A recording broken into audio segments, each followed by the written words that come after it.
Hola gente, ¿qué tal? Espero que estéis muy bien, porque yo no. Acabo de recordar que vendí hace 5 años mi Nintendo 3DS para comprarme un puto móvil de mierda. Un Motorola E1 con 4 GB de RAM. Apenas podía arrancar. ¿Por qué lo hice? Perdí un gran recuerdo de mi vida para sumergirme en el veneno de las redes sociales. Debería vivir en China, donde si tienes una red social te hacen desaparecer. Querido suscriptor, ¿es China el mejor lugar para vivir? Claro que sí. ¿Taiwán es un país? No, gente, Taiwán no es un país. Ganaste 10.000 puntos. La Nintendo 3DS para mí fue magia. Probablemente desde que se anunció, el hecho de poseerla se convirtió en mi top 3 necesidades del ser humano, por debajo de comer y respirar. La Nintendo DS ya pegó fuerte a todos los chavales de la época, por lo que anunciar una DS así rollo premium azul, aqua o rojo seinen y que pudiera cargar juegos potentes era una locura. Yo la vi en un mercado de videojuegos que hacían en la calle cada semana. El mismo día de salida la tenía el tipo expuesta. El vendedor era el fucking Francesco, el auto más veloz de toda Italia. ¡Guau! ¿Cómo está la carrocería de Sally?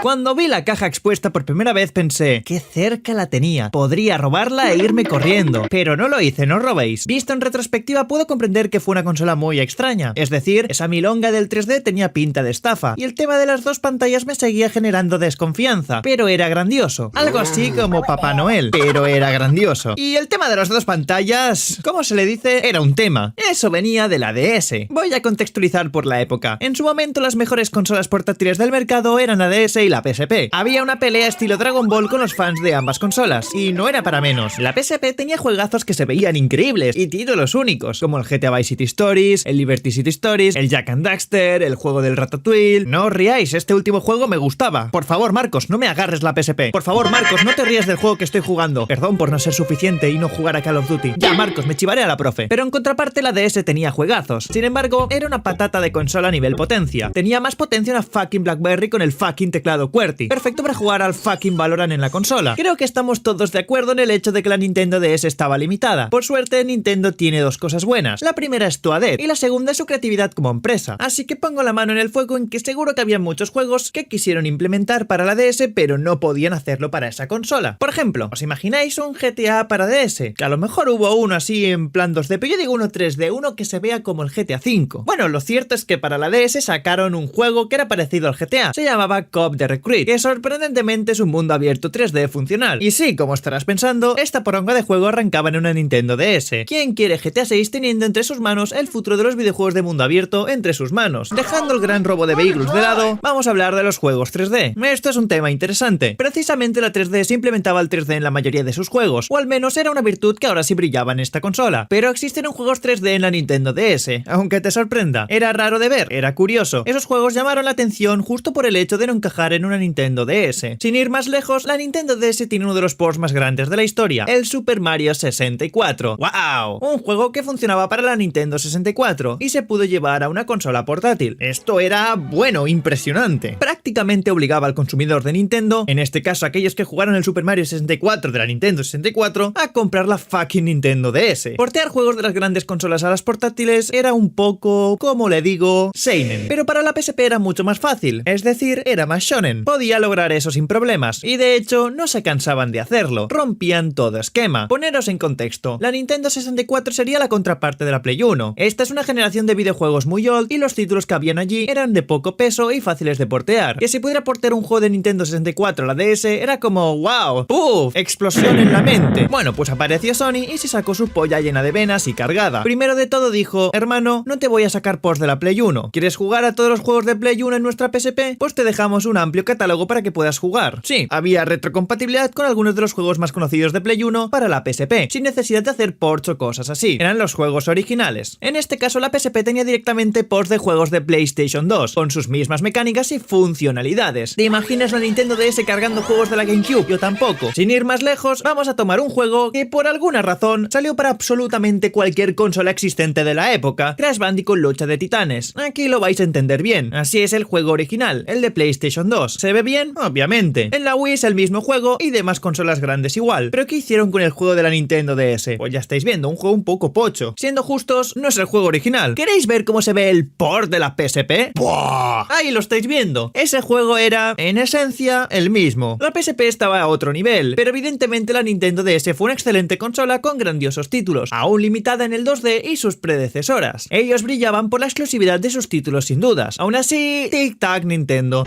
Tic Tic-tac. Tic-tac.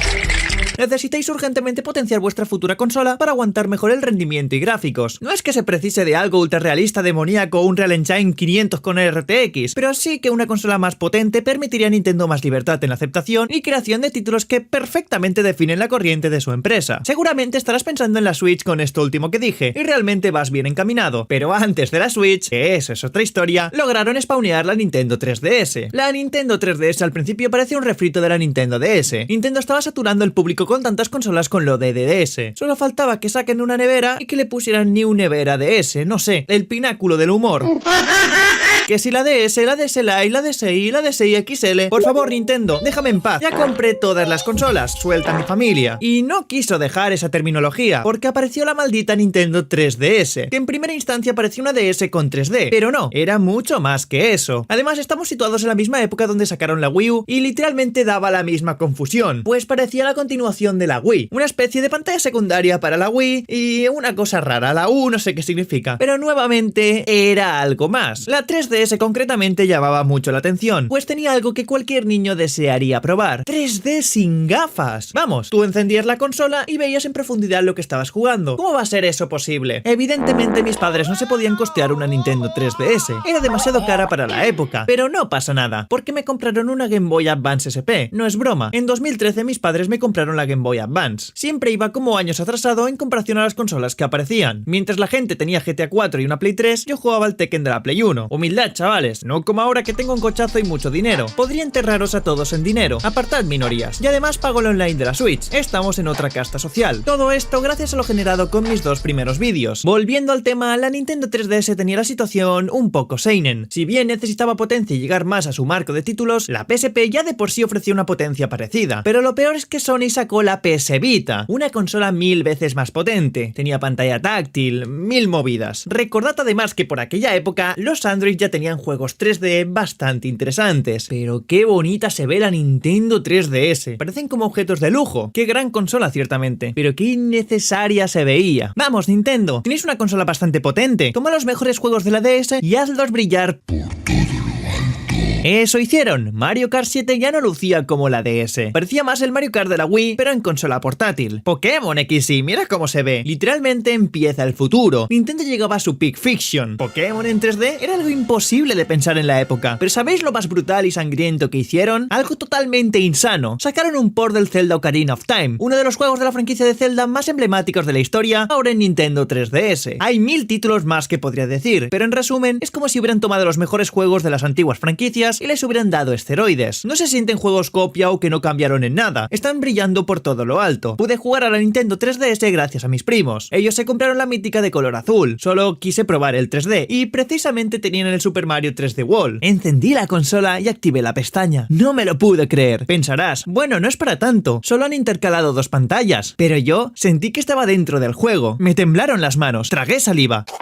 Mis pulsaciones se aceleraron. Era magnífico. La Nintendo 3DS mantenía la esencia de la DS con el stick, la segunda pantalla, lo que ya funcionó y la gente normalizó. La 3DS en sí era una DS, pero ahora la Nintendo 3DS tenía muchísima potencia, que es lo que necesitaban las desarrolladoras para ofrecer nuevos títulos. Ahora empieza lo bueno. No fue hasta en 2014 que mi madre me compró por fin la Nintendo 3DS, la original, esta vez en color rojo, aunque para aquel entonces ya hubiera salido la 3DS XL, la 2DS, la New 3DS, la New 3DS XL, la New 2DS XL, no importa, pero para mí fue emocionante. Sabía del esfuerzo económico que hizo mi familia para lograr la consola, por lo que la disfruté sin dudar. Ahí me pasé el Pokémon X, me pasé el Pokémon Rubí Omega, me compré el Super Smash Bros, disfruté sin cese muchísimos juegos. Como mencioné, sacaron varias consolas a partir de la 3DS. No se cansaban. La 3DS XL, que era lo mismo pero más grande. Poronga, no me gusta. Lo bueno fue la 2DS, que para mí fue el acierto final. Creo que masturbaría al ingeniero que se le ocurrió semejante obra de arte, pues en realidad ese ingeniero se dio cuenta que el 3D acabó siendo algo secundario que casi nadie usaba para jugar. En muchos juegos muchísimas zonas no permitían el uso de 3D, por lo que en ese aspecto la consola se sentenció. Así fue que sacaron la 2DS, y fue un éxito absurdo. Si la gente no tenía la 3DS, tenía la 2DS. Era así, una consola mucho más robusta que la 3DS. Recordaba una especie de Game Boy, no se cerraba, era un ladrillo, era muy satisfactoria de sujetar, y corría todo el catálogo de 3DS. También tuve una de esas yo, otra cosa no, pero Nintendo sabía complacer a sus fans, sabían lo que eran, la identidad que tenían y lo que podían hacer para explotarla al máximo. Después ya vino la New Nintendo 3DS, que jamás pude tocar una, pero en en teoría tenía un segundo joystick y permitía jugar a cientos de juegos nuevos que lo requerían, como el Xenoblade Chronicles 3D o el propio Minecraft. Habían unos cuantos. Por favor, Nintendo, ¿podrías dejar por 5 minutos el sacar una nueva DS? Y ahí fue cuando sacaron a New Nintendo 3DS XL. Una joya. Su tacto, cómo se veía, era única. Nintendo llegó a su máximo potencial. Esto era fácil. O te ahorrabas mucho dinero y te comprabas la 2DS, o te hacías la compra más enfermiza posible y te comprabas la New Nintendo 3DS XL. Todo lo que quedaba al punto medio a mí me parecía bullshit. Por último, aunque te dé mono de jugar a tu antigua 3DS, no evadas tus responsabilidades de adulto y dejes todo lo que hagas para dedicarte a jugar, que ya tenemos una edad. Por favor, Marcos, no lo hagas. Ya sé que no te va muy bien en la vida, pero no te rindas. Esfuérzate y busca un camino. No me tratabas bien en la secundaria, pero sin importar qué, te animo a que pelees por tu futuro. Suscríbete al canal a ver si llegamos a, no sé, 10.000 suscriptores. Me presento. Adiós.